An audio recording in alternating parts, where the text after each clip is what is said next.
저거는 이제 기본이 안 된 건데 자유에 아마 지읒도 모른다고 저는 입이나 다물고 있든지.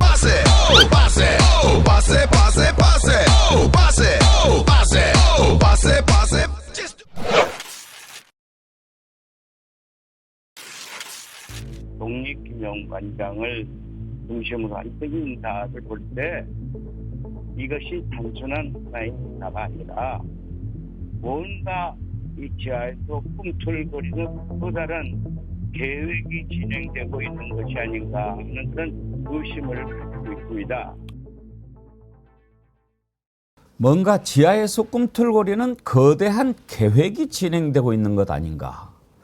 이정찬 광복회장이 정부가 주관하는 광복절 기념식 불참하기로 하면서 지금 벌어지고 있는 일들이 뭔가 치밀한 계획 아래 진행되고 있는 것 아닌가 하는 의구심을 지울 수 없다고 이야기합니다. 신인규 변호사님, 우리 신인규 대표님 보수인데 보수의 시각을 한번 좀 들어보고 싶습니다. 지금 친일 정권이 분명해 보인다고 저는 생각하는데 보수의 우리 신인규 대표님은 어떻게 생각하십니까? 저는 사실 윤석열 정권이 뭐 친일 정권이다, 뭐 굴욕 외교하고 있다. 저는 이제 이런 표현을 넘어서서 저는 매국의 단계에 좀 진입한 거 아닌가라고 보고 있고요. 저도 보수적인 정체성을 갖고 정치를 시작했고 지금도 활동하고 있습니다만은 보수가 민족주의적인 경향을 가지고 있거든요. 그러니까 우리 민족에 대해서 정말 그 여러 가지 따뜻한 마음을 가지고 있고 그렇기 때문에 일본에 대해서 오히려 더 역사의식을 바르게 갖고 있는 게 보수가 돼야 마땅한데 지금 대한민국의 보수는 완전히 지금 매국 외교까지 자행하고 있는 이런 현실이 된 게 너무 개탄스럽고요.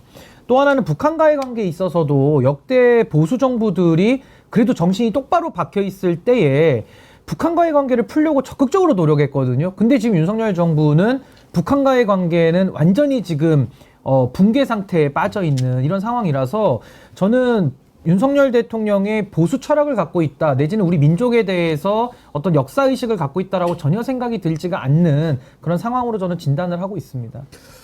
지금 뉴라이트가 아니다. 김영석 독립기념관장은 정부가 그렇게 발표를 했습니다. 근데 본인이 뉴라이트이면서도 뉴라이트가 아니다. 뉴라이트라고 뭐 머리에다 써붙이고 다닙니까? 하는 짓이 뉴라이트면 뉴라이트죠. 그런데 저는 이 정부 발표를 보면서 재밌는 생각이 하나 들었어요. 김종호 원장님, 정부가 뉴라이트가 아니다. 그러면 뉴라이트는 그런 자리에 가면 안 된다라고 정부도 인정한 거 아닙니까? 그렇죠. 그렇게 인정을 한 거죠. 근데 문제는 그렇게 말하는 사람들이 뉴라이트인데요. 그러니까요. 그러니까 제가 볼 때는 자기들이 당장 국민들의 분노, 여론을 갖다가 살짝 넘어가려고 하는 일시적인 모면책밖에는 안 된다는 생각이 들고요. 저는 사실대로 얘기했으면 좋겠어요. 왜 그러니까 대통령의 사명권과 인사권은 고유한 권한이잖아요. 대통령이 그런 사람들을 거기에 집어넣는 데에는 인사권자의 의중이 있는 거죠. 달리 어떻게 설명을 합니까? 개별적인 사람이 중요한 게 아니라 인사권자가 소위 국사편찬위원회, 동북아 역사재단, 한국학중앙연구원 계속 꽂아 놓는 사람마다 대부분 식민지 근대화론자들, 친일적인 역사관을 가지고 있는 사람들, 그리고 이번에 독립기념관장도 마찬가지고, 이 누가 다 인사했습니까? 대통령이 인사한 사람인데도 불구하고 대통령실이 저 사람은 뉴라이트가 아니야, 이렇게 얘기하는 건 말도 안 되고요. 전 그래서 적어도 지금 윤석열 대통령은 일본의 정상국가화를 위해서 지속적인 환경을 제공해주는 가장 중요한 역할을 하는 사람 중에 한 명이다라는 생각이 들고, 그래서 이미 2년 전에 박진 외교부 장관이 일본한테 반잔을 채워주고 난 다음에 이제 드디어 윤석열 대통령이 마지막 반잔까지 채워주는구나, 한 잔을 온전히 갖다 주는 상황이 벌어지고 있기 때문에 그럼 왜 이런 일을 할까? 그러니까 일본하고 친해져서 우리에게 좋아지는 게 뭐가 있지? 저는 여기에 대한 의구심을 알 수밖에 없어요. 이건 신념이 아니고 설명이 안 돼요. 그러니까 저는 다른 쪽으로 생각이 드는 게 이게 지금 밀정이라고 하잖아요. 근데 윤석열 대통령은 밀정도 아닌 게 밀정은 몰래 내통하는 거거든요. 근데 지금 대놓고 배째라식으로 하고 있기 때문에 밀정보다 더한 저는 모렴치, 파렴치를 저는 자행하고 있다고 보는데 저는요 이게 윤석열 대통령의 신념보다도 더 심각한 문제는 적의 적은 친구라고 하지 않습니까? 그러니까 국민들의 대다수를 적으로 돌린 윤석열 정부가 국내 정치 상황을 국내 정치로서 돌파를 못하다 보니까 오히려 일본을 끌어들여가지고 국내에 있는 많은 국민들을 적으로 돌려세워서 진압하려는 의도 아니냐. 전 이렇게까지 보고 있거든요. 그래서 저는 지금 윤석열 대통령이 거의 대한민국 국민들하고는 이제 더 이상 같이 안 갈 전 마음의 결심을 좀 굳혔다. 본인에게는 나름대로 정치적 계산을 전 하고 움직이는 거 아니냐라는 생각이 좀 듭니다. 김진 씨는 김구 선생의 손자지요. 그리고 이제 뭐 이런저런 일을 하면서 또 그런 일도 겪었지만 그래도 그 일을 참 할 만한 사람이다라고는 저는 볼 수 있을 것 같은데요. 아니 김구 선생님의 손자가 독립기념관에서 독립기념관의 설립 취지에 맞게 일을 하고 있으면 자랑스러운 거 아닌가요? 이 양반이 35년 전인가 대한주택공사 감사를 했어요. 네. 아마 그때 뇌물을 받은 일이 있어가지고 벌을 받았던 것 본인이 같아요. 뭐 시정을 다 받은 거고 거기서 반성을 하고 있고 뭐 그분과 관련해서 일부 국민들이 문제 제기를 할 수 있을지 모르겠습니다만 김구 선생님이 가지고 있는 우리 독립운동 사에서의 상징성과 어떤 헌신성들을 전제로 했을 때 그 손자가 그 일을 하는 것이 적임이라고 광복 회장이 얘기하는 걸 누가 뭐라고 얘기할 수 있습니까? 문제 제기할 수 있습니까? 이제 그렇게로 따지면 제가 지금 계속 얘기한 동북아 역사재단의 이사장 된 사람 같은 경우는 소위 식민지 근대화론자의 원료인 이영훈 씨하고 둘이 같이 공조자를 했었고요. 한국과학중앙연구원장이 된 사람은 지금 낙성대연구소 이사장인 김남경 교수가 됐습니다. 이 사람들 쓴 반일 종족주에 뭐라고 써 있는지 아십니까? 자발적인 매춘이라고 얘기합니다. 위안부를. 그다음에 자발적으로 군대 입대했다고 얘기를 합니다. 자발적으로 징용에 갔다고 얘기를 하는 사람들입니다. 그런 사람들이 이런 자리에 앉아서 역사를 더럽히는 거에 비한다면 훨씬 더 예를 들면 이런 모습들이 좋은 모습이죠. 제가 그래서 뭐 찾아온 게 하나 있는데 한국 광복군 선언문이 1940년 9월 15일날 발표가 되는데요. 거기에 나온 문구 중에 하나가 육탄이 아니면 독립을 이룰 수 없고 적혈이 아니면 민족을 구할 수 없다. 몸으로 싸우고 피로 민족을 구한다라고 얘기했던 이 광복군의 상해 임시정부의 수장이 누구였습니까? 김구 선생님이었습니다. 전 그렇다면 이런 부분들을 저희가 인정을 하고 그런 역사들을 세워나가면서 우리의 독립 역사가 얼마나 중대한 것이고 우리가 자자손손 지켜나가야 될 가치라고 하는 부분들을 만들어도 안 될 판인데 이걸 뒤엎으려고 하는 사람들을 앉히는 거에 대해서 하나의 발예로서 옛날에 좀 뇌물 받았잖아. 이렇게 밀고 나가는 건 전 진짜 비겁한 대통령이고 비겁한 정부고 비겁한 국민의힘이다. 이렇게 얘기할 수밖에 없습니다. 그러니까 저는 사실 뭐 김진 뭐 후보자라고 할까요? 이제 이종찬 회장님께서 밀었다고 하니까. 근데 뭐 과거에 대해서 문제를 삼으면 뭐 공직에 못 갈 수는 있겠죠. 그거는 뭐 국민 여론을 반영해서 인사를 할 때 고려할 사항에 전 불과하고 뭐 있다고 해서 꼭 못 가는 것도 아니니까요. 근데 그 인사를 배제했다고 해서 고른 사람이 그러면은 김영석 관장입니까?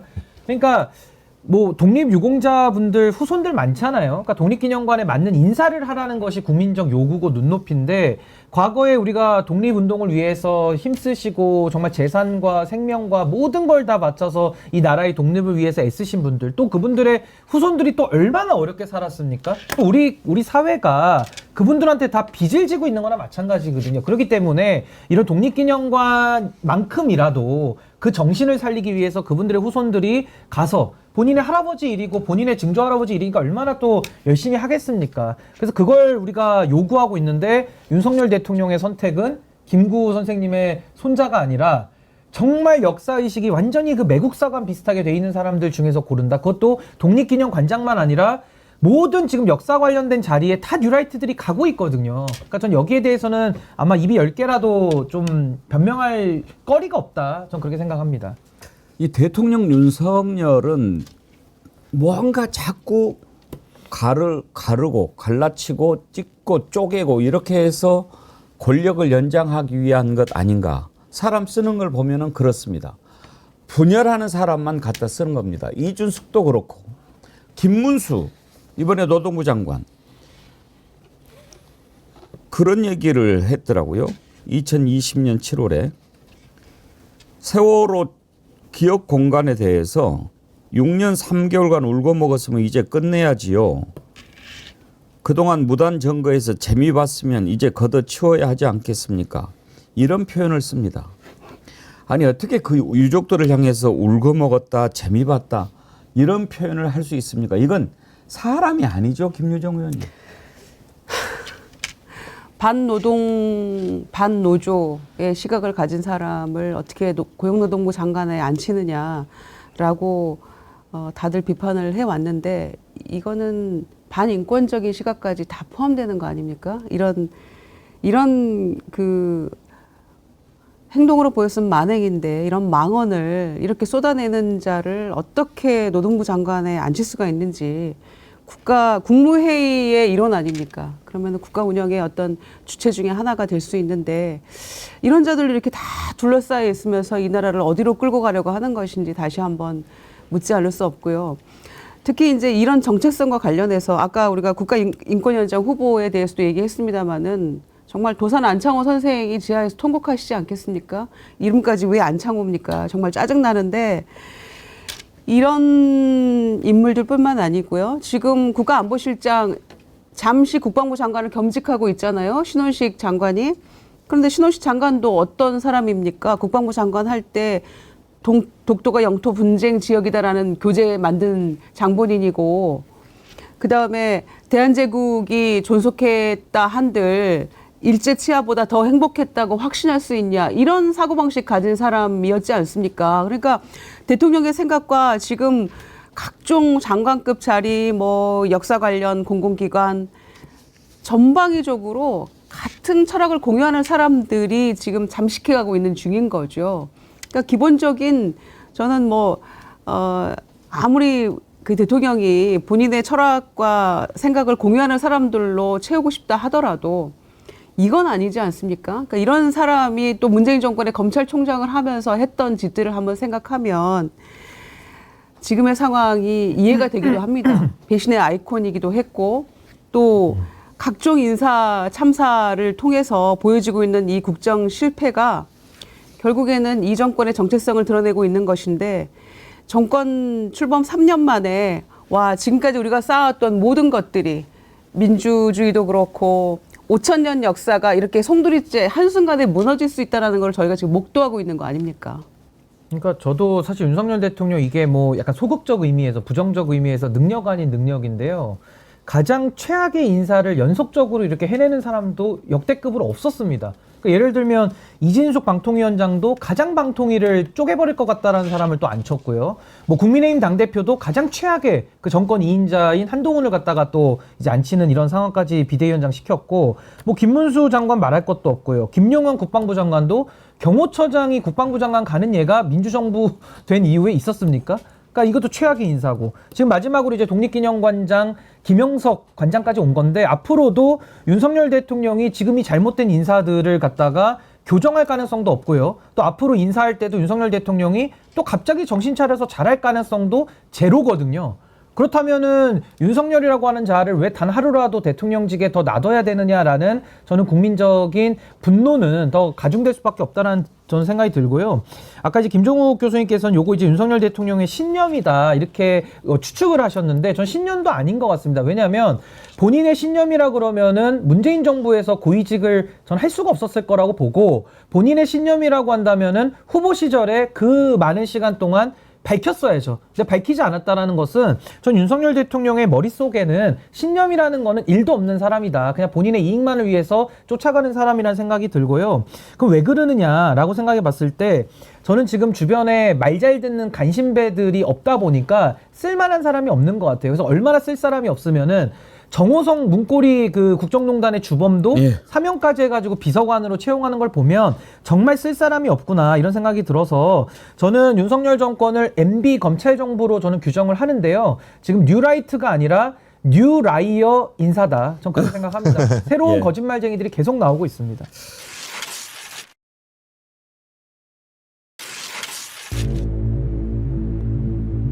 이종섭 전 장관이 해병대원 순직 사건 회수 후 김용현 경호처장과 수차례 통화한 사실은 이미 잘 알려져 있습니다.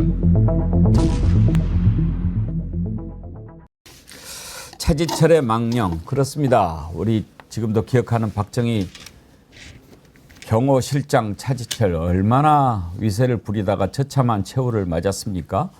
그런데 뜬금없어요. 정말 국방부 장관이면 나라의 어떤 중요한 정말로 장관 중에서도 국방이니까. 근데 그런 장관을 휴가 갔다 와가지고 그냥 바꾸는 거예요. 뭐 설명도 없어요. 바꿔야 될 사람들 지금까지 제대로 바꾼 적이 한 번도 없지 않습니까? 그랬는데 뭐 오물풍선 대처를 잘 못했다든지 뭐 이런 것 저런 것 잘못해서 문책을 한다든지 그런 것도 아니고 그냥 바꾸는 거죠. 그래서 그냥 장관 너 여기 저 국가안보실장 가고 경호처장 장관 이렇게 지금 돼버린 거 아닙니까? 아무리 어제 전문가들하고 함께 분석을 해봐도 이유를 모르겠어요. 뭐 애초부터 처음부터 국방부 장관 시키려고도 했었다라는 얘기도 있고요. 그런데 이런 그 뒷얘기가 이렇게 숨어 있는데도 불구하고 뭐 급변하는 외교안보 환경에 대응하기 위해서 싹 다 바꾼 거다, 교체한 거다 이렇게 얘기를 하고 있는데 누가 이걸 믿겠습니까? 급변하는 외교 환경에 대응하려면은 지금 곧 미국 대선도 앞두고 있고 북러 관계는 지금 저렇게 동맹 관계로 다시 가고 있고 중국과의 관계 아직 우리 굉장히 어려운 상황이고 일본하고만 짝짝꿍 하고 있는 이런 상황 아닙니까? 그런데 안보실장을 뭐 7개월, 8개월 만에 또 바꿔버리고 네 번째 안보실장을 이런 식으로 교체하는 게 어디 있습니까? 게다가 안보실장 자리에 군 출신이 온 것도 지금 10년 만에 처음이거든요. 그러니까 굳이 이렇게 해야 될 이유가 무엇이었는가가 이제 사실상 드러난 셈이잖아요. 그런데 이 김용현이라는 사람은 그 멋쟁이 해병 단톡방과 그 이후에 드러났던 녹취록에서도 뭐 했지만 나왔습니다마는 군 인사 맘대로 좌우했다는 사람이잖아요. 그리고 경북청에서 그 사건 회수해 온 다음에 이종섭 장관이 통화했던 사람이기도 하잖아요. 경호처장하고. 도대체 이 서로 통화하고 문자 주고받고 하는 관계 속에서 무엇이 숨어 있는지 지금 우리가 들여다봐야 되고요. 국방부 장관 인사청문회가 사실은 최상병 특검의 전초전이 될 수 있다라는 그런 생각도 들고요. 한 말씀 덧붙이면 이 김용현이라는 사람이 용산 이전을 주도했던 사람 아닙니까? 그런데 그때 당시에 당선자 비서실장이었던 장제원 실장이 뭐라고 얘기를 했냐면 70년 만에 대통령실이 이전을 하고 관저도 이전하는 상황이다. 그래서 국가 안보 뭐 경호 이런 문제들 걱정할 텐데 그런 일 없도록 잘 할 것이다. 그리고 국민 피해도 최소화하는 방향으로 경호의 어떤 새로운 모습을 보일 것이다. 그렇게 기대한다. 이런 얘기를 했었거든요. 예. 그렇게 해서 결국 보여준 것이 경호의 뉴 패러다임을 만든 거 아닙니까? 입틀막으로. 그래서 그랬던 장본인이기도 하기 때문에 이번에 국방부 장관은 정말 인사 참사고요. 신원식, 김용현 이 두 사람은 손잡고 수사받아야 할 사람들을 다시 새롭게 장관급 자리에 이렇게 서로 자리를 바꿔가면서 두는 걸 보니까 윤석열 정권이 이제 명을 다해가고 있는 게 아닌가. 특히 국방장관이라는 점에서 그렇습니다. 김종욱 원장님께서 어제 상당히 거창하게 인사 배경을 좀 분석을 하셨는데 그래서 이거 보고 부끄러웠습니다. 이거 보고 좀 너무 거창하게 설명하신 것 같지 않아요? 왜 그렇게까지 고민을 했을까 이런 생각. 그러니까 무슨 어제 뭐 미일 동맹 하위 막 이렇게 얘기했는데 이거 딱 보니까 야 욕심 부린 거였어? 그 김용현이라는 인간이 대통령 아래에서 일하다가 욕심을 부리니까 대통령이 장관도 시켜주는구나. 대통령 아래에서 일했는지 위에서 일했는지 예. 잘 모르겠어요. 근데 사석에서는 형님이라고 부른대요. 상식적으로 욕심을 부려서 국방부 장관으로 갈 수 있는 인사 시스템은 그건 나라가 망조입니다. 그러니까 제가 볼 때 욕심을 부려도 안 들어줄 수 없는 뭔가가 있다는 거잖아요. 그게 뭘까? 그렇다면 김용현은 대통령한테 내가 어디 가겠다고 얘기했을 때 안 들어줄 수 없는 뭔가를 가지고 있다라고 볼 수밖에 없는 거 아니냐. 그렇다면 우리가 어제 얘기했던 이유 중에 하나가 최병 특검 문제와 관련돼 있는 문제와 관련해서 가장 잘하는 사람은 제가 두 명일 거라고 얘기했는데 부속실장과 김용현 경호처장일 거다. 그럼 두 사람 얘기를 안 들어줄 수 없는 상황이다. 그러면 왜 안 들어줄 수 없을까? 대통령 뜻만 있을까? 대통령 부인이 그 문제와 관련해서 또 뭔가 있는 거 아닌가? 이런 그림의 퍼즐이 이렇게 쭉 맞춰지고 있는 상황인 거예요. 전 그래서 이걸 보면서 앞으로는 그 상대방 특히 윤석열 대통령이 뭘 하는 부분과 관련해서 머리를 많이 굴리지 말자. 저도 그냥 아주 육감적으로 이해하면 그게 맞는 거다라는 생각이 들어서 진짜 이 기사 보면서 제 스스로가 좀 부끄러웠습니다. 그러니까 깊은 뜻, 무슨 철학 이런 거 우리 생각할 필요 없고 그냥 즉자적으로 대응하면 될 것 같아요. 아까도 저 신념도 제가 때문에 제가 취소하겠습니다. 그랬겠구나. 근데 신념도 보기도 어렵고. 그냥 인간 본성이구나. 근데 저는 요 인사에 대해서는 좀 매우 깊은 뜻이 전 있다라고 생각을 하는데요. 우선 첫 번째는 안보 라인에 대해서 그동안에도 문제제기 계속 있었거든요. 예를 들면 오물풍선 문제라든지 군무원 블랙요원 유출 문제라든지 대한민국 안보가 다 구멍이 나버렸어요. 그 왜 그랬냐? 물론 국방부 장관이 신원식 장관의 책임도 있습니다만은 전 더 큰 책임은 이 안보 라인이요.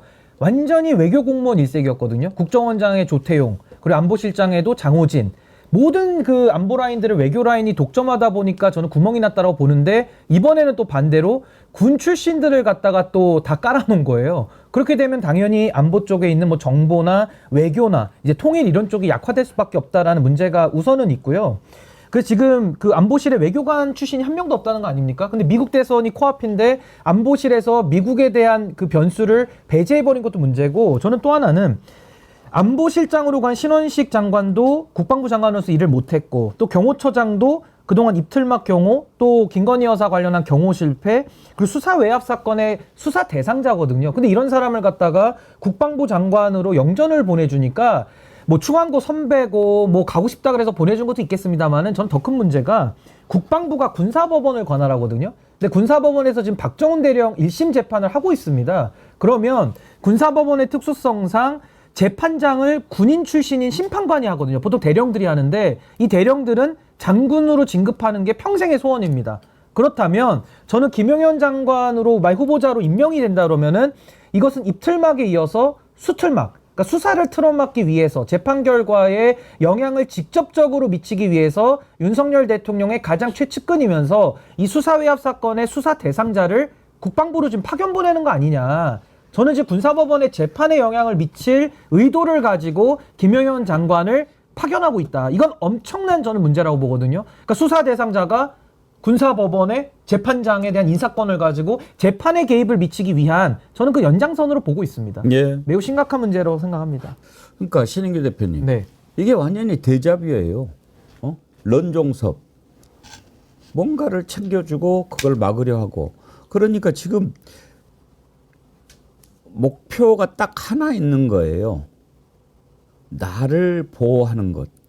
그런 느낌이죠. 근데 이게요, 저는 런종섭 사태보다 더 심각하다고 봅니다. 왜냐하면 런종섭은 수사 대상자를 해외로 그냥 빼돌리는 정도였거든요. 근데 지금은 김용현이라고 하는 이분도 수사 대상자인데 이 수사 외압의 공범으로 의심되는 김용현 후보자를 국방부에다가 지금 보내는 겁니다. 장관으로. 그럼 제가 아까 말씀드린 대로 군사법원의 특수성상 지금 박정훈 대령이 1심 재판 중이거든요. 이 재판에 미치는 영향은 어마어마한 겁니다. 그러니까 수사 대상자를 어떻게 재판, 소위 말하는 대법원장, 군의 대법원장격으로 지금 보내는 거랑 똑같은 거예요. 그럼 군사법원에 대해서도 물론 군사법원의 판사들이 정말 양심을 가지고 목숨 걸고 저항할 수도 있겠지만은 인사권을 가지고 있는 사람이 수사 외압에 지금 공범으로 수사 대상자로 올라와 있는데 그런 사람이 지금 국방부 장관으로 온다? 와서 군사법원 인사도 하고 재판에도 영향을 미친다? 있을 수 없는 일을 지금 하고 있는 겁니다. 그 박정훈 대령의 1심 사건의 결정이 굉장히 중요하거든요. 여기에 영향을 미칠 의도로 만약에 보냈다라고 한다면은 진짜 윤석열 대통령은 국민들에게 정말 쌍욕을 다 얻어먹을 지경이다. 저 그렇게 생각합니다. 근데 그런 의도가 좀 매우 농후해 보여요. 제가 볼 때는. 도대체 잘한 것을 꼽을 수는 없고 잘못한 것만 보이는 대통령 윤석열. 그중에서 제일 잘못한 것이 뭘까요? 인사할까요? 저는 인사가 인사? 그중에 크다고 생각합니다. 사실 인사가 만사인데 이제 망사 되는 거잖아요. 너무 그냥 흔한 얘기라서 이런 얘기는 다시 안 하게 될 줄 알았는데 인사가 망사라는 얘기를 지금 MB 정권 이래로 또 이렇게 하게 될 줄은 몰랐는데 그 실패했던 MB를 만나가지고 밥 먹고 그러고 하지 않았습니까? 왜 실패한 대통령 사면시켜주고 만나서 밥 먹으면서 뭘 얻으려고 했는지 모르겠어요. 보수 결집을 꾀하는 건지 여기저기 뉴라이트 세력 갖다 심으면서 그런 생각도 드는데, 그리고 한동훈 대표는 또 본인이 수사하고 했던 박근혜 전 대통령 만나서 또 인사하고, 도대체 이 대통령하고 여당 대표가 지금 뭘 하고자 하는 것인지 모르겠네요. 근데 저는 인사보다도 더 심각한 게 윤석열 부부를 자세히 보시면은 제가 그때 김건희 여사 8대 조작 이야기하지 않았습니까? 그러니까 모든 게 조작 위조인데 윤석열 대통령은 일단 정직함이라는 게 없어요. 그냥 입만 열면 거짓말입니다. 저는 그 지도자가 정치인이 미래를 갖다가 약속하고 그 약속을 이행하는 역할인데 거짓말을 한다? 정직함이 없다? 모든 걸 속인다? 국민을 속인다? 그런 사람이 어떻게 대통령실에 단 하루라도 있을 수 있습니까? 저는 윤석열 대통령 인사 잘못한 것도 너무 큰 문제지만은 기본적으로 그 안에 정직함이 없다. 늘 매사 숨만 쉬면 거짓말이다. 전 이게 가장 큰 문제 아닌가라는 생각이 듭니다. 이제 정말 뭐라고 하기도 좀 입 아파요. 제가 볼 때 존재 자체가 문제인 것 같아요. 그러니까 이제 문제는 뭐 말씀하신 것처럼 인사든 뭐든 어떤 인간이 행하는 행위 자체가 나라를 이렇게 근본적으로 2년 만에 이렇게 무너뜨릴 수 있다라고 하는 건 저는 대통령으로서 아무런 소명의식이 없고 대통령이 되고자 하는 욕심밖에 없었던, 그러니 그 욕심들을 채워나가는 것이 중요하지 이 나라를 살아가고 있는 국민들이 어떤 삶을 살 것인지에 대한 고민 자체가 없다라고 볼 수밖에 없는 것이고, 적어도 공사를 구분할 줄 안다면, 부인과 관련돼서 그렇게 많은 문제제기가 되게 된다면 본인이 대통령으로서 어떤 부인의 문제를 대하는 태도를 보게 되면 이미 소위 대한민국의 어떤 공적인 가치 자체에 우선순위가 없는 거죠. 사적인 가치에만. 근데 그 사적인 가치를 추구하고 있는 그 대통령 부인의 행태들을 보면 어떤 작은 이익들을 얻으려고 하는 행위들이 반복적으로 벌어지게 되고, 그 작은 이익을 위해서 공적인 가치를 다 훼손시켜버리고, 그래서 그런 문제가 드러나면 대통령을 그걸 다 누르려고만 하는 상황들이 벌어지니까 많은 분들이 야 이게 김건희의 나라 아니냐라는 얘기를 하는 상황까지 벌어진 거 아니겠습니까? 전 그래서 소위 대통령의 존재 자체가 제가 볼 때는 가장 큰 근본적인 문제일 수밖에 없다라는 생각이 드는데, 현행법으로는 탄핵 외에는 이 문제를 어떤 다름을 탈 수 있는 길이 없는 상황인데, 또 국민들이 지금 조건 지어준 건 192대 108이라고 하는 어떤 8석의 한계들을 극복하려고 하는 정치들이 지금 절망적인 상황으로 가는 측면들이 분명히 있어서, 저도 이런 말씀을 매번 드리는 게 좀 답답하기도 합니다. 당장 무슨 대안이 있는 건 아니고, 뭐 탄핵을 아무리 부르짖으면 저야 기분이 좋을지 모르겠습니다만 그 얘기도 한두 번이지, 이 얘기를 듣는 많은 시청자분들 같은 경우는 더 답답함이 깊어지고 댓글도 그런 내용들이 많이 올라오는 것 같아요. 저는 그래서 진짜 폭염인데 폭염보다 더 힘든 게 윤석열 정부의 통치 시간이라는 생각이 그리고 듭니다. 제가 험한 말 하나만 더 보태면요. 어제 그 MB 대통령 부부와 윤석열 부부가 밥을 먹고 이제 갈비를 뜯었다고 하는데요. 전 그걸 보면서 어떤 생각했냐면, 윤석열 정부의 정체성을 전 MB 검찰 정부라고 보거든요. MB 검찰 정부의 어제 그 모습을 본 건데, 이명박 대통령은 범죄자입니다. 특히나 배임죄를 저질러가지고 회사를 속여먹은 범죄자고, 윤석열 대통령은 정치적으로 국민들 상대로 사기를 쳤기 때문에 이분도 사기꾼이고, 그리고 김건희 여사 같은 경우는 조작의 달인 아닙니까? 그러니까 어제 그 사진을 보면서 야, 진짜 검찰청에 가야 될 사람들, 내지는 정말 수사를 받아야 될 사람들이, 내지는 범죄자가 저렇게 모여서 국정을 논한다? 이게 대한민국의 지금 현실이다. 너무 비참했습니다, 정말로.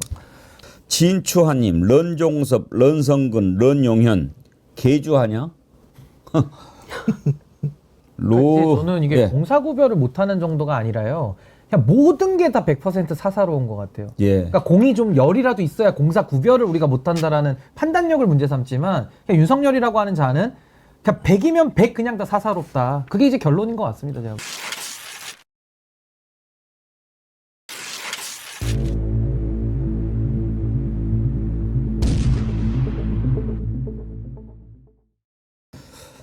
잘 아시는 대로 원세훈, 조윤선, MB 인사들, 주요 인사들 사면 복권 딱 해주고, 거기에 이제 김경수 전 지사 포함했는데, 그러고 보니까 김유정 의원님 MB 초청해서 밥 먹은 것도 그거하고 좀 연결이 되는 것 같은데요. 나 그러니까. 이렇게 해줬다. 네, 관련 인사들 싹 다 원세훈 네. 국정원장도 들어있잖아요. 그러니까 뭐 사글이 다 사면 시키고 복권 시키고 지금 이렇게 하고 있는 건데, 거기에 대해서 한동훈 대표가 김경수 전 지사는 복권 절대 반대다 이러면서 했던 이야기가 뭔지 기억하시죠? 민주주의 파괴 범죄였다.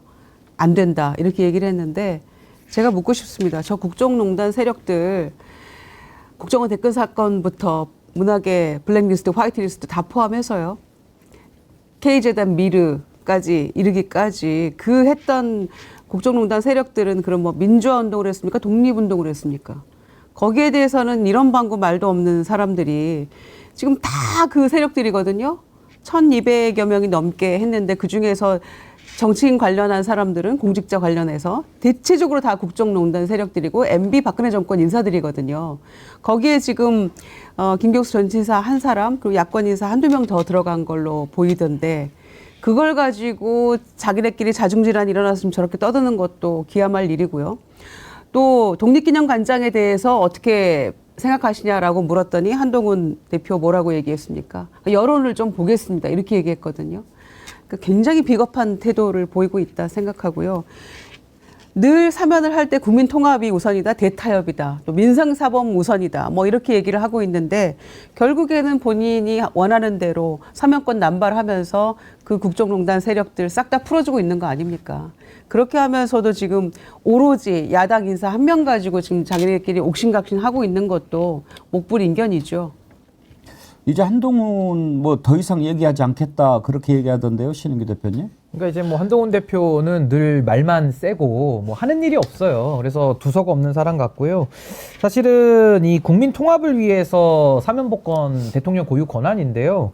지금 정치 오물들을 투척하고 있거든요. 그러니까 정치 오물로 인정받은 국민들은 다 레드카드 보냈던 사람들을 또다시 정치로 나올 수 있는 길을 열어준 게 윤석열이다라는 생각이 들고 여당조차도 반대하는 게 국민통합 효과가 있을까요? 여당 내에서도 반대하는데요. 그러니까 자가모순, 자가당착에 빠지는 거고 또 하나는 그럼 도대체 윤석열 대통령은 국정농단을 수사한 주체인데 국정농단을 다 풀어줬어요. 심지어 정호성 비서관은 지금 채용까지 했거든요. 그러면 최순실은 왜 감옥에 넣는 겁니까? 이 더운 날에? 그러니까 저는 그 근본적 의문이 들어요. 저는요, 국정농단 주범들 다 사면복권 해주면 안 된다는 입장이거든요. 근데 이미 다 해줘버렸어요. 그러면 최순실은 왜 빵에 넣어놔야 되느냐에 대해서 설명이 안 되는 겁니다. 뭐 최순실만 무슨 태어날 때 감옥 갈 팔자를 타고 태어났습니까? 김건희는 죄져도 감옥 안 갈 팔자를 타고 태어났고 안 되는 거 아닙니까? 거기는 왜 안 해준대요? 그러니까 이게 설명이 안 되는 거고요. 또 하나는 국정농단과 국정원 댓글 사건 이게 이제 원세훈하고 조윤선 등등등에 대한 건데 이거 수사와 기소와 처벌을 했던 사람이 윤석열 한동훈 아닙니까? 그걸로 박수받고 민심을 얻어서 지금 이 자리에 와 있거든요. 근데 이제 와가지고는 국민의 표는 받았고 표는 받고 나니까 이제 와서는 국정농단을 풀어주면서 또 본인의 정치적 이익을 삼겠다? 이런 이율배반은 대한민국의 역사상 없었던 이율배반이고요. 말도 안 되는 짓을 지금 하고 있다. 그럼 박수나 받지 말든지 박수는 다 받고 인제 와서 풀어준다? 저는 이런 모순은 없다라고 저는 봅니다. 혹시 김정욱 원장님 아실지 모르겠는데 교도소는 에어컨이 있나요? 없어요. 없죠? 없습니다. 예, 어. 안 가봐서 잘 뭐 모르겠습니다. 교도관들 근무하는 데는 있을지 몰라요. 그러죠. 거기 예. 있겠죠. 그 죄수들 있는 곳은 에어컨 없을 거 아니에요. 얼마나 덥고 얼마나 춥겠어요. 저는 이렇게 더울 때 그런 생각 들어요. 언젠가는 지금보다 더 더운 날이 왔으면 좋겠다. 아, 앞으로요? 언젠가는 아니 계속 덥습니다. 더 뜨거워졌으면 좋겠어요. 올여름이 언젠가는. 우리 남은 인생의 그때. 가장 시원한 여름이라고 하니까요. 예. 저는요, 대한민국에 어떤 정부가 들어오더라도요, 윤석열, 김건희, 한동훈을 중심으로 한 이 세력을 처단하는 문제 있지 않습니까? 뭐 저도 뭐 몇 년형 나올지도 모르겠어요. 한번 수사 받아봐야 되는 건데 여기에 대해서만큼은 사면복권을 영구적으로는 전 해서는 안 된다. 어떤 정부가 들어와도 전 영구적으로 불사면에 대한 합의를 전 먼저 해야 된다 이렇게 생각합니다.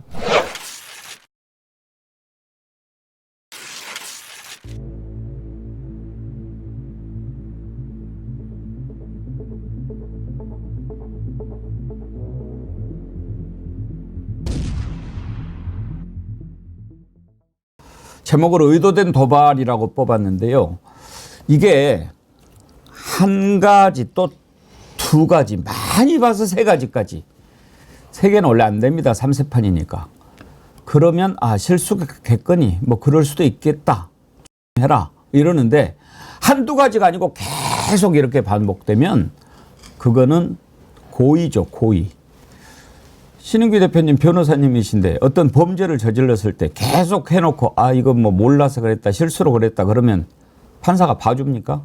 아니 그렇게 피고인들이 뭐 주장은 할 수 있는데 그렇게 주장해서 봐주기 시작하면은 아무도 처벌할 수가 없겠죠. 그래서 사실은 법률에서도 고의라는 개념을 뭐 입증하기 위해서는 그 사람의 여러 가지 행동들을 통해서 입증이 되는 거기 때문에 지금 뭐 KBS를 비롯해서 지금 이 윤석열 정부 들어와서 모든 기관에서 벌이고 있는 이 뉴라이트의 농간은 저는 반드시 이거는 의도를 추단할 수 있고 저는 의도된 도발이다라고 저는 생각을 합니다. 어제 광복절 윤석열 대통령 기념사도 참 들으면 들을수록 저게 도대체 광복절 기념사인지 뭔지 이해할 수가 없는 내용들로 가득 차 있었어요. 가장 많이 등장한 단어가 자유였습니다. 그놈의 자유. 지난번에도 뭐 몇십 번 하던 이번에는 경축사에 등장한 자유가 36번인가 된다고 그래요. 참 기괴한 사람입니다. 지금 김유정 의원님 요즘 미국의 위어드 기괴하다 뭐 이게 좀 유행하죠. 이거 완전 기괴해요. 그 작년 경축사에 27번 자유가 들어갔고요. 예. 올해는 50번이라고 하더라고요. 제가 세보지 않았습니다. 뭐 36개 저도 아침에 찾아보니까 36번, 33번 뭐 그러는데 이제 결합해서 쓴 네. 것까지 하면은 더 많아지고 그렇겠죠. 도대체 국민의 말할 자유, 언론의 자유 이런 것들은 다 그냥 속박하고 탄압하면서 그냥 대통령만 신났어요. 그러나 그 내용은 정말 빵점짜리라고 저는 생각했고요. 어떻게 일본에 대해서 역대 어느 보수 정권도 이렇게 그 광복절 경축사에서 일제 만행 이런 부분에 대해서 과거사에 대해서 말 한마디 않고 지나가는 예는 없었거든요. 그런데 윤석열 정권 들어서만 지금 이렇게 하고 있는 겁니다. 그래서 오죽하면 일본에서 마니치 신문 비롯해서 와 일본에 대해서 언급 안 해서 일본이 제일 놀라고 있는 거예요. 그러면 이 친일 정권 아닙니까? 누가 뭐래도 이거는 일본에 대해서 지나치게 관대한 친일 정권인 거죠. 그래서 제가 지난번에도 작년 3.1절 기념사에서 얘기했던 거 세계사가 변하고 있는데 우리가 준비 못해서 국권 상실했다는 얘기했었고요. 그다음에 작년 4월에 워싱턴 포스트지하고 어디 나갈 때마다 외신하고 인터뷰하잖아요. 거기에서도 100년 전 일 가지고 무릎 꿇으라는 거에 나 동의 못한다. 받아들일 수 없다. 이런 얘기 해가지고 도대체 일본 총리냐 뭐냐 이런 비난 받지 않았습니까? 그런데 최근에 이제 문제되는 게 사도광산 유네스코 문화유산 등재되는 거 관련해가지고 그러니까 올해 5월에 일본의 정부 고위 관계자가 이런 얘기를 했다 그래요. 어려운 상황이 있긴 하지만 윤 대통령과 함께 극복해 나가자라는 거를 통신사를 통해서 얘기를 했다고 하는 거거든요. 여기서 윤 대통령이 일본 대통령입니까? 일본 총리입니까? 지금 이 정도의 인식인 거거든요. 그리고 이 사도광산 등재나 뭐 이런 문제 관련해 가지고 자민당의 중진 의원이 한 얘기 여러분 다 기억하시죠? 한국의 친일 정권이 들어서니까 우리가 타협하기가 매우 쉬워졌다. 이런 얘기들을 하거든요. 그러니까 대통령이 나서서 일본에 대해서 다 면죄부 주고 우리 국민들은 옥죄고 탄압하고 입도 뻥끗 못하게 하고 광복해마저 탄압하고 반쪽 아닌데 반쪽이라고 하면 가만두지 않겠어. 이런 얘기들을 하고 있는 거잖아요. 그런데다가 KBS가 나비부인 틀어대고 고양이 쥐 생각하면서 국민들이 반발하니까 2부는 안 틀게. 대신 기적의 시간 이승만 미화 영화는 틀 거야. 이렇게 하고 있잖아요. 나라 꼴이 지금 결국 이렇게 이르는 겁니다. 이게 저도 기괴한 사람을 상대하려고 하다 보니까 우리 국민들도 더 기괴해질 수 있을까봐 많이들 걱정하실 것 같은데요. 우연에 우연이 거듭되면 필연이고요. 실수가 반복되면 그걸 실력이라고 우리가 부릅니다. 그래서 저는 그렇게 정리하면 될 것 같고 지금 윤석열 대통령 자유 얘기를 50번 하고 뭐 계속 자유만 떠들어대고 있는데 자유 중독입니다. 그리고 자유라는 말 자체를 오염시키고 있고요. 자유라는 거를 그렇게 숭상하고 본인의 신념같이 갖고 있는 사람이라면은 권력을 갖고 있는 대통령이 국민 상대로 언론 상대로 명예훼손으로 소송하는 그들의 표현의 자유를 억압하는 게 논리적으로 말이 됩니까? 그러니까 말이 안 되는 일을 지금 반복하니까 대통령직이 우스워지는 게 아니라 윤석열이라고 하는 이 자연인 자체가 거의 희화화되고 있는 겁니다. 거의 이거는 국민들은 이제 사람 취급하기가 힘들 것 같고요. 아무래도 왜 그렇게 자유를 강조하느냐를 우리가 미루어 짐작건데 자유라는 단어 말고는 아는 게 없으니까 그것만 떠들어 제끼는 건데 너무 심하다. 저는요, 광복절에 TPO를 맞춰야 되는데요. 광복절이 뭡니까? 일본이 불법적으로 대한민국 침탈해가지고 대한민국 국민들의 자유를 말살한 것을 우리가 되찾은 날 아닙니까? 그렇게 자유를 중요하게 생각하는 사람이 일본의 범죄, 일본에 대해서 책임을 촉구하는 말을 단 한마디도 못합니다. 전 세상에 이런 쫄보는 태어나서 처음 봅니다. 보스 형님 TV 차라리 자유부인을 틀지. 그러네요. 나비 부인보다는 자유부인 틀면. 이은주님 통일 독트린? 독트린은 무슨 그냥 딱 막걸리 마시고 내뱉는 신트림이었구만은. 뭐 광복절에 뜬금없이 자유 통일 얘기하고 일본이라는 단어는 김성환 평론가님 몇 번 들어갔는지 혹시 아세요? 2번 들어갔는데요. 정확히는 3번이더라고요. 근데 우리가 일제까지. 일제. 그러니까 일제하면. 보니까 일제의 패망으로 해방됐다. 거기에 이제 일자가 하나 들어가죠. 1인당 국민소득이 처음 일본을 넘어섰다. 또 뭐야? 뭐 일본하고 수출. 수출 네. 격차가 거기에 딱 일본 들어간 거예요. 네. 광복절에 일본자를 얘기를 안 해요. 이게 금기어처럼 됐나 봐요. 과거사 문제 이제 더 이상 제기하지 않겠다. 이 대통령의 확고한 뜻을 다시 한번 보여줬다. 이렇게 생각하고요. 그러면 광복절 기념식 뭐하러 해요? 그러게 말입니다. 그러니까 웃기는 건데요. 아직 통일이 안 됐으니까. 그래서 저 어제 보면서 광복이란 개념을 통일로까지 확장을 했거든요. 이건 뭐냐면 이렇게 막 물타기 하고 있는 거예요. 그러니까 우리가 일본의 과거사 문제라든가 이런 것들을 직시해야 된다고 얘기를 하잖아요. 그러니까 그거는 우리가 지우려고 해도 지워지지 않는 역사거든요. 그러니까 역사를 다시 쓰는 거예요. 자기들의 생각에 맞게. 이게 이른바 우리 역사란 무엇인가 하면서 얘기 나올 때마다 하는 거지만 계속 재해석하는 거거든요. 역사는 어찌 보면. 그러니까 자기들 식으로 역사를 재해석하고 싶은 거예요. 근데 재해석하려고 해도 이게 악의가 안 맞는 거예요, 잘. 그러다 보니까 자유란 단어를 동원하고 광복이란 개념을 통일로까지 확장을 하는 거예요. 그러면 광복이란 개념을 일제 치하에서 우리가 벗어났고 그것은 일본이 우리한테 그냥 준 게 아니라 우리 독립투사들이 아니 그 전에 의병부터 시작해서 끊임없이 일본에 대한 항의 투쟁을 통해 가지고 우리가 얻어낸 거라고도 볼 수 있는 거거든요. 그러면 친일했다고 하는 친일에 대한 그 주홍글씨가 남게 되잖아요. 그러니까 그걸 없애주고 싶은 거예요. 그러니까 그 개념을 치환하는 작업들을 하는 거예요. 자유라고 하는 개념으로. 그리고 광복이라고 하는 거, 일제치하에서 우리가 벗어났다고 하는 개념도 통일로까지 연장을 해버리면 그것도 또한 희석이 되는 거거든요. 근데 이런 얘기들을 과연 윤 대통령이 발언한 거 가지고 제가 일일이 말씀을 드려야 될지 참 한숨이 나오는데요. 왜냐하면요. 자유란 개념을 윤 대통령 말처럼 맞다고 치죠. 그러면 윤 대통령이 얘기하는 것처럼 자유는 그냥 스스로 주어지는 것이 아니라 투쟁을 통해서 얻어지는 거라면서요. 그러면 우리가 친일 세력하고 그리고 독립투사가 친일 세력에 맞서서 싸웠는데 그게 똑같은 자유입니까? 그렇지 않나요? 그럼 모순에 빠지게 되잖아요. 이승만 독재에 저항한 4.19는 그럼 뭡니까?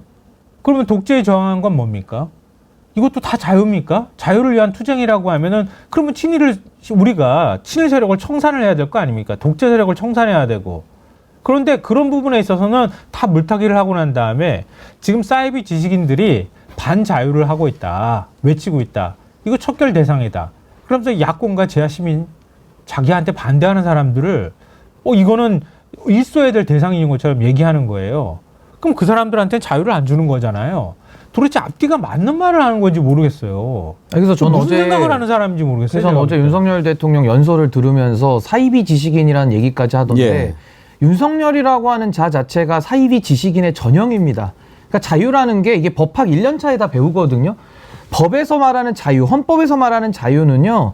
권력자의 자유를 말하는 게 아닙니다. 권력으로부터의 자유, 시민들의 자유가 좀 더 확장되어서 더 많은 사람들이 보편타당한 자유를 누릴 수 있게 만드는 게 권력의 역할인데 윤석열 대통령 완전히 거꾸로 하지 않습니까? 그러니까 제가 봤을 때는 왜 사법고시를 구수했는지가 정확하게 이해가 돼요. 헌법의 개념, 자유의 개념도 오독하고 있고 오해하고 있으니까 시험 보면 계속 떨어지죠. 그러니까 그런 식으로 오래 공부해가지고 좀 익혔으면은 제대로 된 개념을 갖다 써야 되는데 친일의 개념, 역사, 의식, 자유의 개념 모든 단어를 윤석열만 통보하면은 그 단어가 오염이 돼버리는 거예요. 그러니까 이런 식으로 사이비 지식인 운운할 게 아니라 본인이 스스로에게 사이비 지식인이라고 지금 자기소개를 하는 거 아닌가. 근데 어제도 그 연설을 하면서 세계 시민 앞에서 선언한다 그러는데 이게 세계 시민 앞에서 얼마나 창피한 일입니까? 정말 국격이 쪽팔리는 연설을 했다. 저 그렇게 생각합니다. 오죽하면 정말- 어저께 광복절 기념사 그 기념식장에서 윤석열 타도라고 하는 외침이 나왔겠습니까? 윤석열 대통령은 정말 공부 안 했을 거예요. 안 한 것 같아요.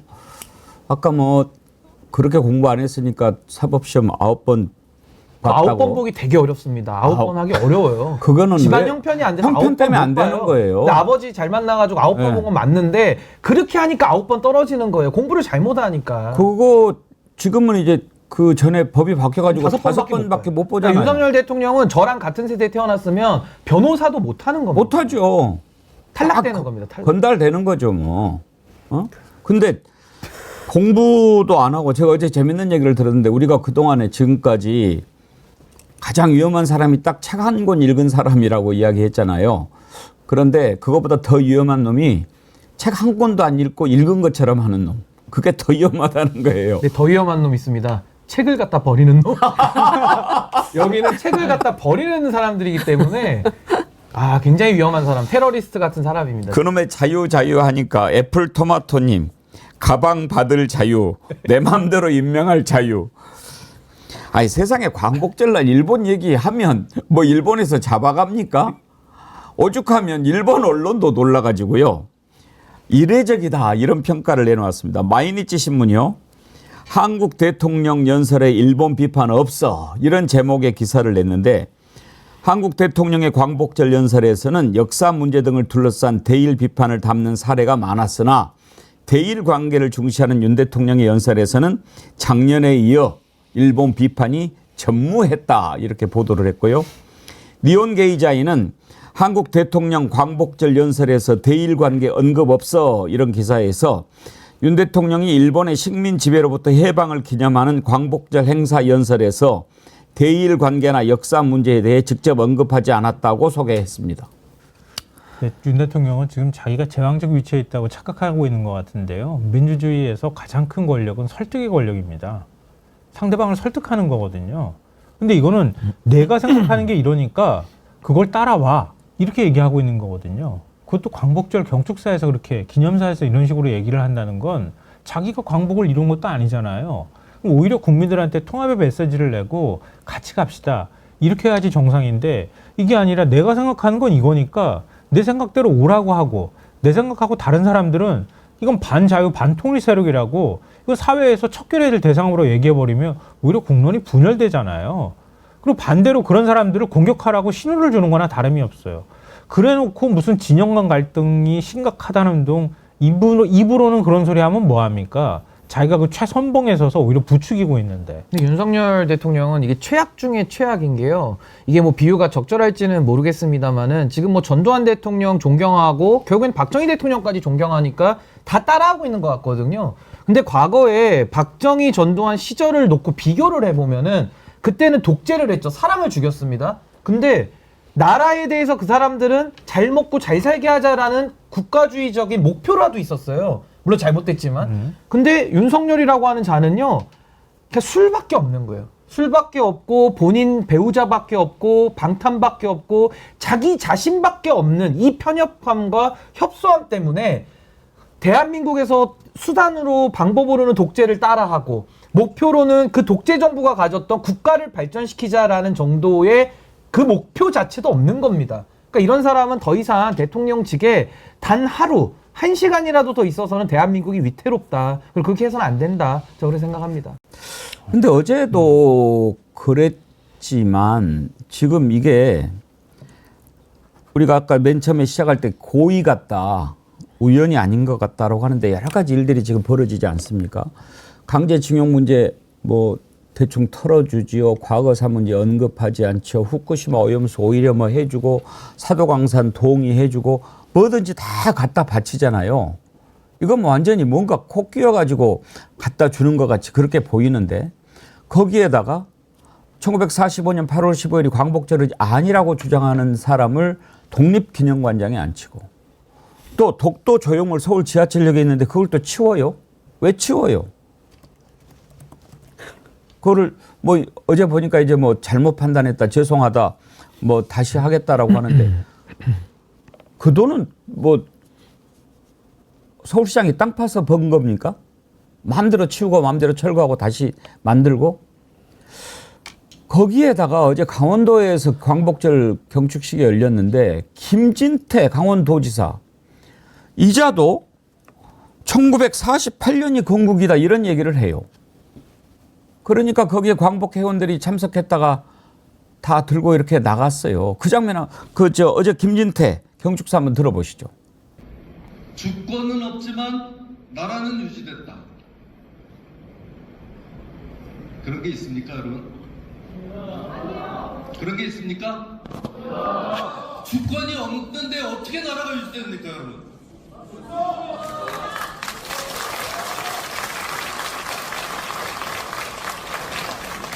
그러면 우리는 꿈을 꾼 겁니까?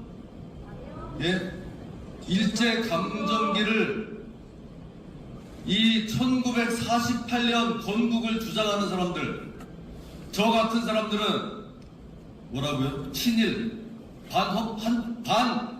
반헌법적 일제 강점기를 합법화한다고요? 우리 대한민국 1948년 8월 15일 날 1948년 8월 15일 날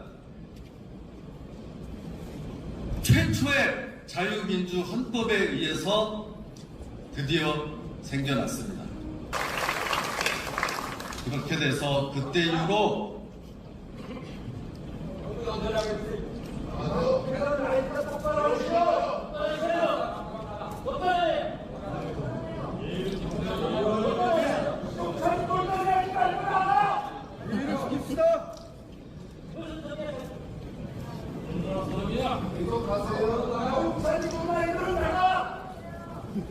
자, 도대체 이런 경사스러운 날 이게 뭐 하는 짓인지 모르겠습니다. 당신이야말로 이렇게 경사스러운 날에 무슨 짓을 하는지 내가 모르겠네요. 아니, 신은기 대표님 지금 무슨 소리를 하는 거예요? 저 김진태 지사도 역시 공안검사 출신이고요. 그 검사 DNA를 못 버리는 것 같은데 그 5.18 관련해서도 망언을 해가지고 굉장히 물의를 일으켰거든요. 그래서 사실은 지난번 지방선거에서도 공천이 배제됐었습니다. 근데 그거를 사과하고 머리를 조아리고 해가지고 이제 다시 경선을 붙여서 강원도지사에 당선이 됐거든요. 근데 불과 지금 2년 만에 저렇게 또 본인의 발톱을 갖다가 지금 또 끄집어내가지고 온 나라를 긁어대고 상체기를 지금 내고 있죠. 지금 주권이 없는데 그럼 어떻게 정부가 수립이 되냐 이렇게 얘기를 하고 있는데 너무나도 비상식적인 궤변입니다. 아니 일본이 불법적으로 침략을 해가지고 그럼 대한민국이 불법적으로 침략을 당했는데 대한민국 땅에 그럼 어떻게 정부를 만듭니까? 그래서 부득이하게 중국 넘어가가지고 임시정부를 만들었고 그렇게 추앙하는 건국절의 아버지 이승만 대통령도 임시정부를 인정했거든요. 그리고 우리 헌법에도 임시정부의 법통을 계승한다라고 명문으로 나와 있습니다. 근데 굳이 앞에 있는 임시정부는 굳이 지우고 굳이 1948년도부터 대한민국 시작했다라는 이 논리는 그럼 대한민국 국민들은 일제시대 때 강제징용된 게 아닙니다. 그냥 파견 나간 겁니다. 그리고 위안부들도 강제적으로 간 게 아니에요. 거기다가 쌀도 수출, 그러니까 수탈이 아니라 수출이라고 이 사람들이 표현하지 않습니까? 대전제를 뒤흔들어 버리니까 일본의 불법적인 침략이 다 정당화되고 합법화됩니다. 저런 논리는요, 일본에서 쓰는 것도 비난받고 규탄받아야 되는 거예요. 그럼 저는 김진태 지사는 강원도지사를 할 게 아니라 일본에 가가지고 교토도지사를 하는 게 맞죠. 저는 일본에 귀화하는 게 더 낫지 않는가 이런 생각이 듭니다. 혹시 이 다음에 독립기념관장 자리를 노리는 거 아닐까요? 근데 이제 저런 분은 독립기념관에 갈 수가 없고 일본 기념관을 혹시 만든다면은 일본 기념관장으로는 갈 수가 있겠죠. 저는 이거는 건국, 그러니까 1948년도에 이 땅에서, 그러니까 물리적으로 대한민국 땅에서 재헌헌법을 통해서 공식적으로 정부 수립이 선포된 건 맞는데 그 헌법에서 임시정부를 법통을 계승하고 있지 않습니까? 근데 그 굳이 앞에 것들을 다 지워버리겠다라는 논리 자체는 대한민국의 친일파 논리를 정당화해준다. 이거 이완용의 부활과 뭐가 다릅니까? 일베사냥꾼님이요. 학력 위조가 사이비 지식인 아닙니까?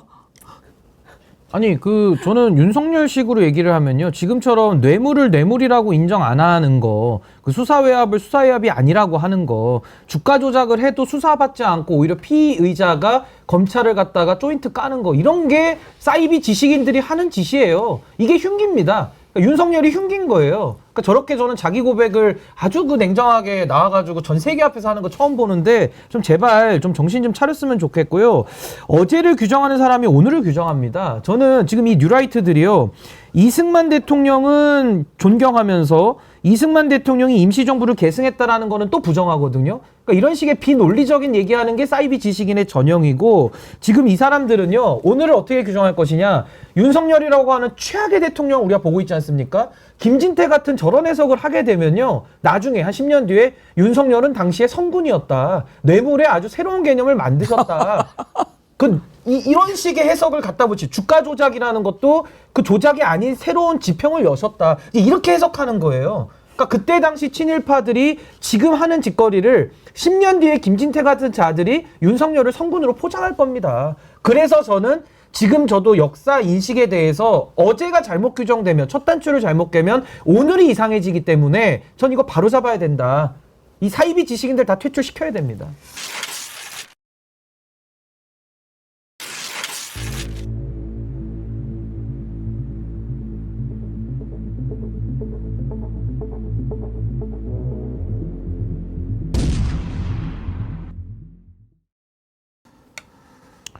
국민권익위원회 간부의 안타까운 죽음을 둘러싸고 국회에서 서로 지금 너가 책임이다 이렇게 얘기를 하면서 싸우는데, 이제 서로 제명하겠다고 난립니다. 김건희가 살인자다, 윤석열이 살인자다, 저 얘기를 두고 이제 국민의힘에서 의원직 제명하겠다라고 하고, 오히려 지금 송석준 의원은 당신이 국민권익위원회 위원장으로 있을 때 그 사람 스트레스 받게 하지 않았냐, 그렇게 이야기를 하는데, 그것도 말이 된다고 보십니까, 김유정 의원님?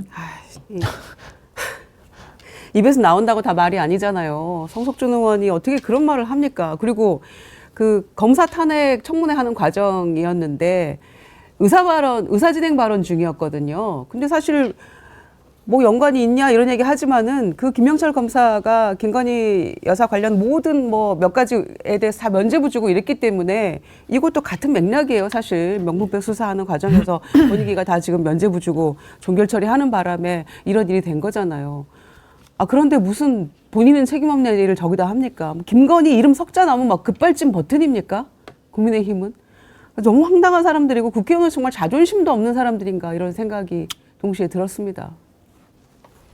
근데 저는 저 어제 장면을 보면서 너무 좀 심각하다라는 생각을 했습니다. 여러 가지 의미가 있는데요. 첫 번째는 지금 돌아가신 분이 그냥 돌아가신 게 아니거든요. 그러니까 너무나도 많은 그 명품백 관련된 사건들, 권익위의 위상이 떨어지는 것을 온몸으로 고민하시다가 이분이 안타깝게 돌아가신 겁니다.